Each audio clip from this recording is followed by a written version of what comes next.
అంత లోకి వెళ్ళిపోతుంది అనమాట. పోయి దాని ప్రాణాన్ని కాపాడుకుంటుంది.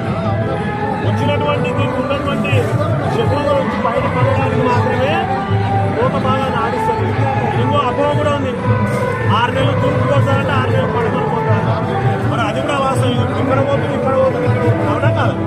అది కూడా అవాస్తవం. ఇంకోటి బాగా గుర్తుంచుకోవాల్సిన విషయం ఏంటంటే, ఈ పామును 2 కిలోలు ఉంటే, 4 కిలోలు ఉంటే 2 లక్షలు వస్తాయి, 4 లక్షలు వస్తాయని చెప్తా ఉంటారు. అది అవాస్తవం, తప్పు. అది వేరే కూడా. ఇలాంటి పాములు ఎవరైనా బాబు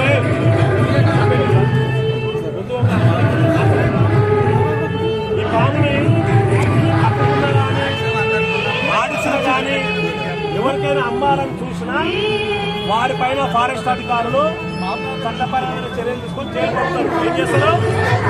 పాము తెలవడితే చూసినంత ఫోన్ చేయండి, లేదంటే వదిలేయండి. ఈ పాము కాదు, ఏ పాము అయినా కూడా, ఏదైనా కూడా అటవీ శాఖ చట్ట ప్రకారం ఏ వన్యప్రాణి కూడా మనం హామ్ చేయొద్దు, వాటిని ఆడించొద్దు, క్రూరంగా హింసించొద్దు.